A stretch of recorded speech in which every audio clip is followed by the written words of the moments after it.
So we already saw today this map, but I will repeat one more time. Here we are, and here is Duplin County. We had a lot today. And at the bottom, we just see how over time changed the number of farms became much less, but the number of pigs became much larger. So it's really concentrated animal feeding operations. And our study is for residential populations of North Carolina counties surrounding, living like nearby, people living nearby the CAFOs. And we use the data sources on emergency department visit hospitalization and State Center for Health Statistics UNC data versus on mortality. We used list of animal operations registered with the North Carolina Department of Environmental Quality Division of Water Resources for information on hog CAFOs and number of animals here, and adult smoking prevalence as cofactor. We use zip code level analysis. Study group included 270 zip codes with almost 16 million person years of observations. And control group, it's around little less than 600 zip codes with over 50 million person years of observations.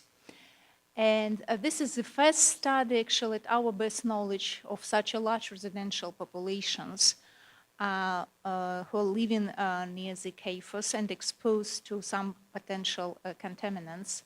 And residential populations, for addition to occupational studies, provide information on children or on people with chronic diseases and elderly who are very vulnerable to certain diseases.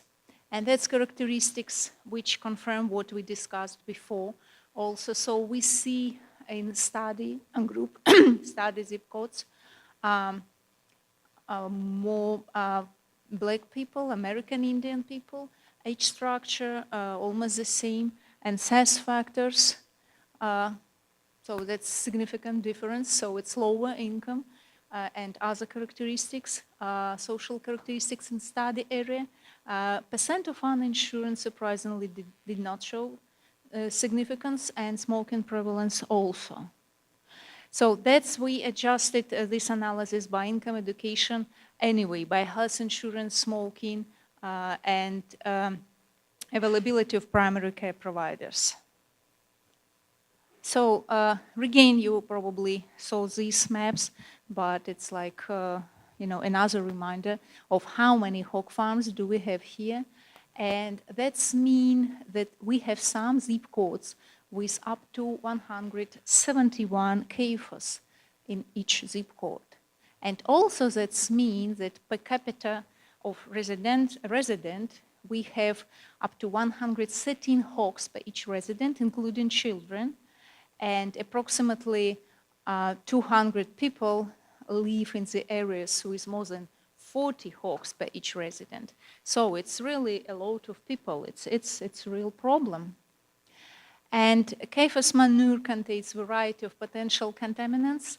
For addition to pathogens, it's growth hormones, antibiotics, chemicals used as additives to manure or to clean equipment, and many, many others. And one CAFO with 800 hogs, and we have in North Carolina some, with million or couple millions hogs, produce, you see how many tons of waste. It's 0.5 times more than city size of Philadelphia. But the difference is that there is no such treatment for livestock as we have for Philadelphia for human waste.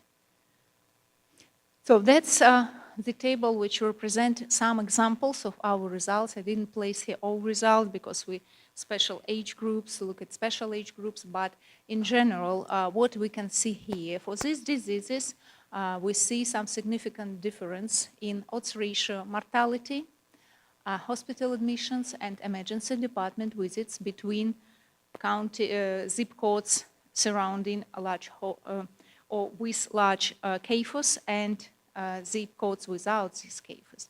And what we can see specifically is, for example, for asthma, especially vulnerable population, it looks like children and teenagers. And we cannot see mortality odds ratio because they're so young, but we see for them hospital admissions higher, emergency department visits higher. So that's the issue. We can see here some previously unrecognized health correlations, such as with tuberculosis, aplastic anemia, nutritional anemia, and acute kidney failure. And a couple words, about certain diseases. Aplastic anemia, its damage occurs to bone marrow, which can slow or shut down the production of new blood cells. In people, it may result in high risk of infections, so it's sort of like circle of diseases here, and bleeding. And among the factors, because there are several factors which may cause aplastic anemia, some factors like exposure to toxic chemicals used in agriculture and also medications, some antibiotics been found in literature causing this aplastic anemia. And of course, that's point for discussion because right now I'm not very familiar with which antibiotics they use at CAFOs. It's just, like point for discussion and hypothesis. For example, what I found in literature that chloramphenicol, which was published, have aplastic anemia as health hazard, is used in veterinary to treat respiratory diseases and pneumonia. It was banned in Canada back in 90s, in China, so it was licensed like 15 years, 16 years ago. And in US, in North Carolina, a recent publication studied antimicrobial resistance to this antibiotic in swine in North Carolina and Iowa. So I'm not sure whether this specific they use now or some group of these antibiotics, but it's our hypothesis that probably we need to look closer at what may cause this aplastic anemia, and probably here are some medications that are coming from the hog farms. Example number 2, we call it discordance in medical care use and mortality, and how we can intervene. That's actually close to the story we had in previous presentation, that people in this area may do not trust so much to medicine, to doctors. So what can we see? For example, asthma. People living near the hog CAFOs, they have lower rates of emergency department visits, lower hospitalization rates for this disease compared with areas without CAFOs. But if we look at proportion of all emergency department visits and hospitalizations, so even if they use it less, but proportion is high compared to other causes. And what is alarming, mortality higher in these people. So this is how the numbers look for this example. And similar patterns we observed for hypertension, ischemic heart disease, stroke, and acute kidney failure. So these people just do not enter, to look doctor's help till the moment they have mortality, and this mortality is higher than in control areas. And example number 3, from our study, that's we investigated how number of hog farms were correlated with health outcomes. So that's also multivariate analysis. All previous analysis also we showed they were adjusted by cofactors. And so that's one example could be it's glomerular diseases, so it's kidney diseases. And we can see that about starting from 11%, it depends on season because also we see some seasonal fluctuations in risks, increased risk. From 11% more hospitalization per each additional 100,000 increase in number of pigs in CAFOs, nearby CAFOs. And additional 13% more emergency department visits regained the same amount of pigs depending on season. Highest was in spring for this kidney disease. So is observed in the areas with many CAFOs in it. Another interesting finding is that number of hogs was better predictor of health outcomes among people living in these communities than number of hog farms. So what it can be? We hypothesize that the measures protecting the environment could be not sufficient in certain farms. And if we'll look at this picture, how to effectively protect the environment, it's just, hypothesis, and we can think about it. It probably that reflects in health outcomes. So that's the person, that's the larger hog farms, that's the smaller one. The larger, of course, produce more waste than smaller one. When they're inside the buildings, for example. So we can expect that the same building will have larger building will have better cleaning, equipment, and will have areas with contaminants closer, the same for small and for large one. But what we see now is that even when inside these buildings, it's like they're without building, because number of pigs are the main predictor for health outcomes. It looks like pigs are, like in fields. So how many pigs? How many, we have exposure to local populations. And here are some points for discussions, for further discussions. First, it's probably planning of some medical resources and number of hospital beds, specifically for diseases which are high in these areas, emergency rooms, and access to medical care with specific focus on these diseases. So then it's children-oriented programs, probably when we think about it, for asthma, for children living in these communities. Then it surveys in communities to identify what prevents them from seeing doctors, emergency department visit, hospitals, whether it's some financial, transportation related to distance issues, because mostly it's rural areas, whether it's behavioral, cultural factors, or they just do not believe that doctors can help. So further detailed analysis of associations of air contaminants and water quality in this area, in these residential communities around the CAFOs, and medical costs of improvements of access to medical care. And after, we can discuss all these topics later with further studies, so we'll be ready to develop recommendations for healthcare policy for these affected areas. And that's actually,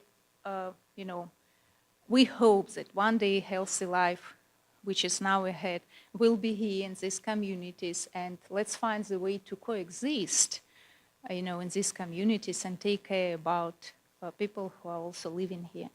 And that's our study team, and our thanks for collaborators and people who consulted us on some questions, and we thank Fred and Alice Steinberg for support of this study. Thank you.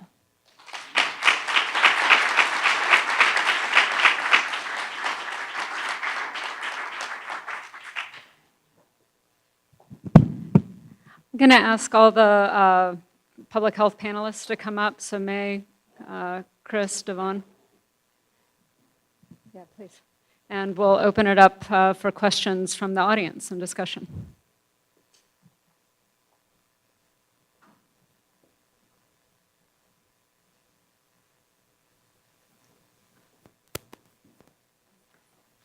I have two questions, but probably the first one's for Chris.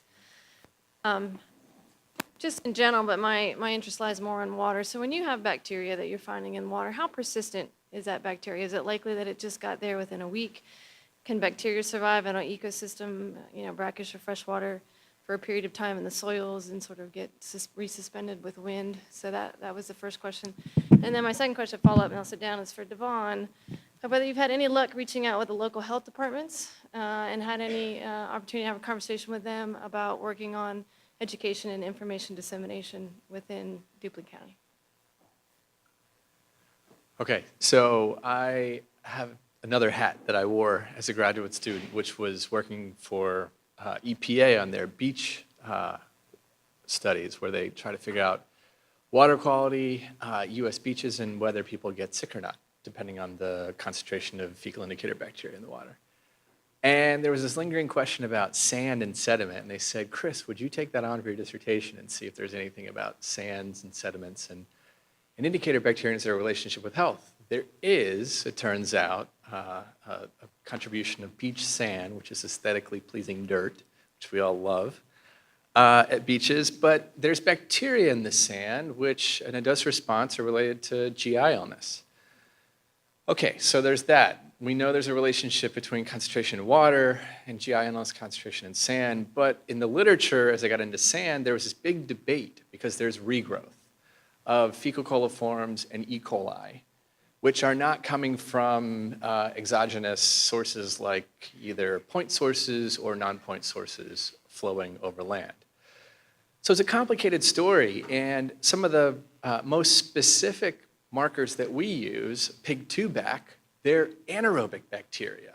So facultative anaerobes can regrow and have a signal in the environment, but a lot of the bacteroidales that we're looking for that are highly specific to swine, like the pig-2-bac, actually die off pretty quickly. So the signals go away pretty quickly. And there's some other researchers who are trying to do microcosm studies of this under temperature and time conditions. So probably the signal for something that's specific to swine, like the marker that we've used for bacteroidales, would not be a long-term signal.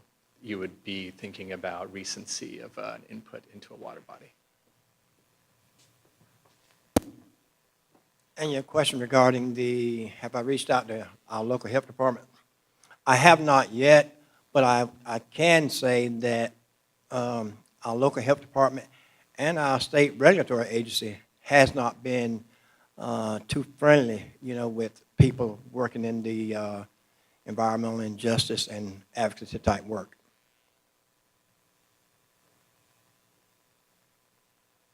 Hey, my name is Elijah Brunson. I have two questions. The first one is, could you talk a little bit more about what it's like to build trust with the community in order to do these studies? Because I'm sure that's not easy. I'm sure you're met with like a lot of resistance. So learning about that would be great, because I go into different classrooms and talk about CAFOs with some students. And a lot of them get very interested in this process, but I know they can't just hop out there and do it. There's a process to it. So if you could talk a little bit more about that, and then I can ask the next question after that.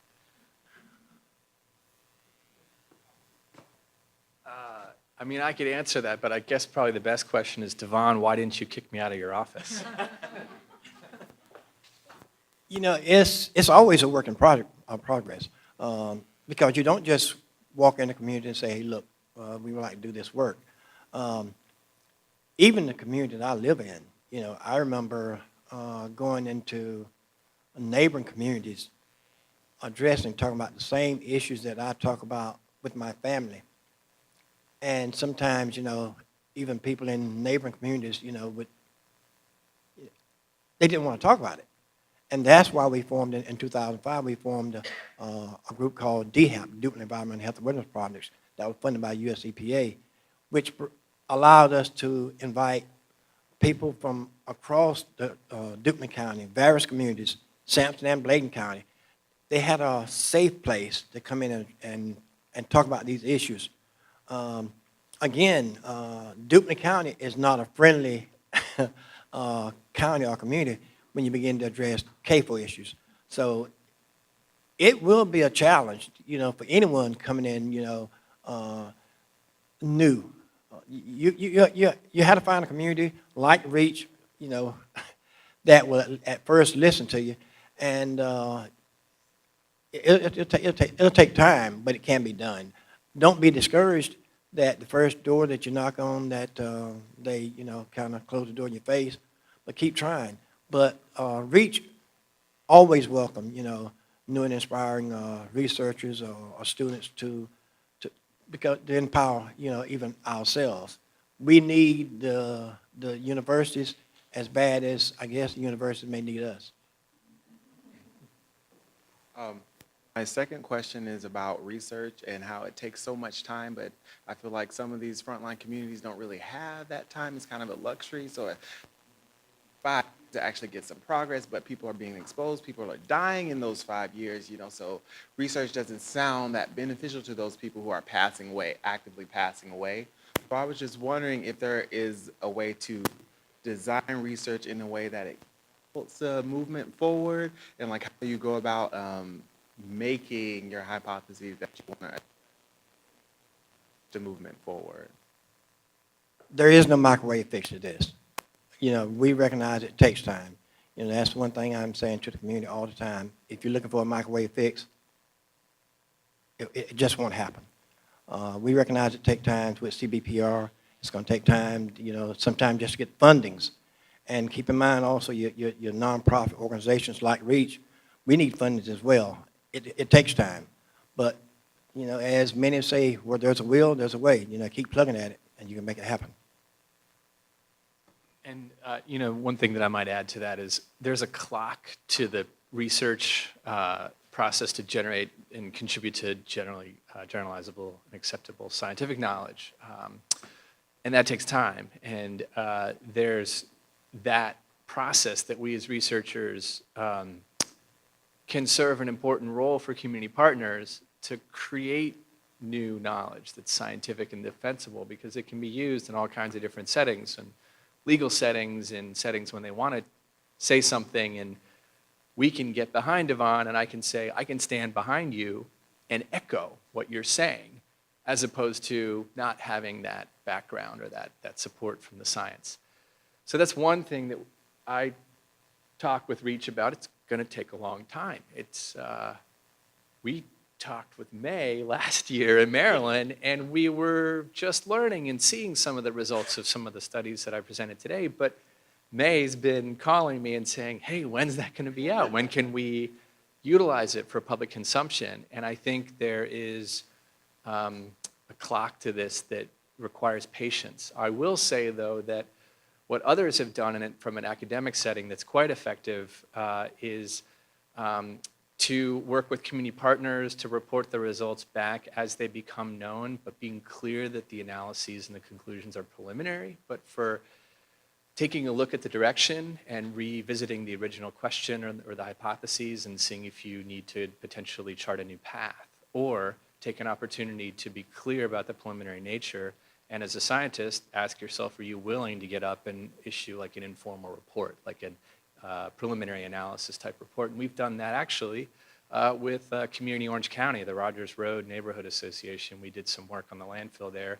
And there are preliminary reports that we were very clear, and we talked to the public officials about all of the results are unpublished, but here's what we're seeing, okay? And so I think that maybe keeping that in mind as you're going as a student through an academic process, or as a researcher, possibly could you consider working on an interim report that you might consider in an update. When we have community meetings at the quarterly periods or milestones in a project, I get excited if I'm seeing something and I want to sit down and present it back to not only Devon and REACH and the staff, but the community members. And then we have a discussion about, is what we just talked about and reviewed, can we vet it, and is it refutable or not? We try to knock it down, and then we decide if we could potentially have a statement or some forum to reach out. And just to add to that, I think that the kinds of, wow, you're really tall, the kinds of, the things that you're doing right here, right now, presenting like Julia's, thank you. Thank Julia's work that's not necessarily peer-reviewed and published. When it comes in the legal context, when you're talking about bills on the Hill, you're talking about doing this community work, we don't need that level of rigor that you have to go through to get it published. So I really want to underscore this idea of having, kind of the more informal results put out there so that advocates can use it and lawyers can use it, because we don't need that high level of rigor that you do in academia to publish things. This is for May. So you were talking about the kidney failure from the antibiotics and the antibiotic-resistant skin infections. And this is something that we've talked about, MRSA, in the communities that are being exposed to these hog CAFOs and chicken CAFOs, but we haven't really talked about the potential for kidney failure. That wasn't necessarily on our radar, and I think it's something that we really do need to talk with the citizens in the community more about. What I was hoping, the reason I'm asking you is I actually had a personal experience, a very close friend of mine who had a skin infection and broke their leg and ended up with a staph infection in the bone, so osteomyelitis. And the antibiotic of choice that was given caused acute kidney failure, and there was some recovery, but lost about a third of the function of his kidneys, and he had some heart issues which caused the the medicines to stay in his body too long when his kidneys weren't working correctly. So I was very curious if you happen to know which antibiotic that was, and, and just maybe a little bit more so we can start talking to the communities, because that is a very, very serious issue when that last line of defense is given. So my understanding is that it's colistin, which they talk about as the last resort drug, and it's actually the one that just recently, I'd say in the past couple of months, we've been finding in the U.S. colistin-resistant bacteria has made it over here. And it's Colistin, Colistin. Colistin. I don't know what there might have been like a brand name to it, Yeah. but that's the Okay. generic name. But, I mean, that is kind of the point is, these are last resort drugs because they are so toxic and that they cause these really toxic side effects. And the problem is that the ones that are our frontline drugs are the ones that are becoming more and more resistant, and we're starting to have to go to these more Use those toxic dangerous. ones. I know in his case, it was cefazolin. And so it was a very rare thing. But anyway, and it wasn't supposed to have caused it, but it did. But anyway, that's something that was really interesting for me so that we can start talking about that in the communities. Yeah. Thank you. Thank you.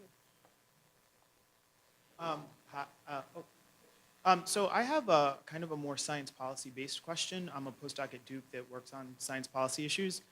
And I'm wondering, as I look at all the information, I'm wondering what the real impact it has in policy making. And perhaps maybe I'm looking for you to restore my faith in science as a basis for it, but also to try to wrap my head around maybe where scientists fit into this more so, into a discussion about how to move policy based on the science, and to help folks who, I'm a lawyer by training, so folks who don't have the grasp of all of the numbers and all the stats, to fold that into how they think about problems. I have an idea. I have a thought. Okay. So I see, as I got into thinking about what I wanted to do in life, I had thoughts about being a lawyer first, and I took the LSAT, and I just said maybe that's not the route for me, given the score I got and all that stuff. But but I also thought about the practice eventually and what you would do in each profession. And I happened to be sort of standing side by side with somebody at UNC who was thinking about what lawyers need and thinking about gaps in scientific knowledge and ways that he could design studies that might fill those gaps. So we try to do the same things, and that's one idea, is to think of science that could be useful for certain voices think back on major issues, lead and communities and worker populations. They've always needed somebody to come along and start to tease out and really document what's going on. And typically that information is handed over. If you're a scientist, you may hand it over to a lawyer. But that's not the only method. This person I was kind of walking side by side with was also aware of going through the process of thinking about studies and the knowledge gaps that there are, and the educational process between scientists and community members.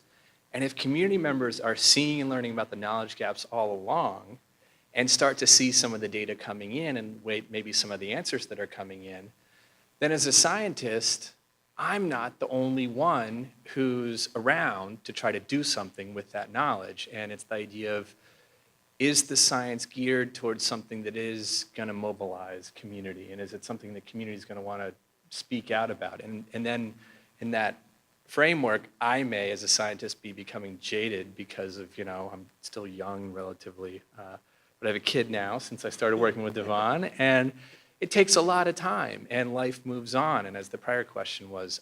But I think the community mobilization aspect of this, and potentially also thinking about what May is trying to build, it relies on people being interested in wanting to speak out once they understand some of the science, and not just always the scientists having to take a more vocal role or potentially crossing over into advocacy side of things. And I'll give actually a very direct example. So as I mentioned, in California, they passed a bill a law to ban the use of antibiotics, and that was really championed because Governor Jerry Brown had read a book on antibiotic resistance, and he was, he got into the science and he was appalled by what was happening, and he really pushed that through, and that was him, like, he was like, here's the book, here's the issue. He picked up the phone, called the author, and like talked about it and really got into the science of it, and that really did push, that is really what pushed this bill and this law through. And so, you definitely need a very engaged policymaker who cares about that science, but they're out there. And I think the more we have scientists who are able to speak to normal people, but, to make that case, but make it in like layman's terms is really important, but it can really push the policies forward. Okay, I think we have time for one more question, and then we're going to switch gears a little bit. Thank you. I think this is for May. I appreciate, I think it's Chris's comment that there's a lot of growth in the industry and local pasture-raised pork that's raised differently. And I own one of those companies based here in Durham. And one of our challenges is communicating on a little tiny label what differentiates our product from, industrial scale CAFO produced product.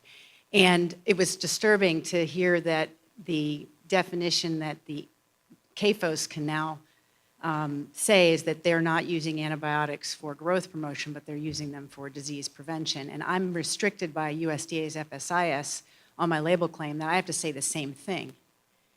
In fact, but our farmers are basically never using antibiotics unless an animal gets sick and it's an adult and it's put over here and it's not put into our supply chain. So I'm just curious what's going on in the world of creating more ways for companies like ours to tell the story legally, but in an authentic way.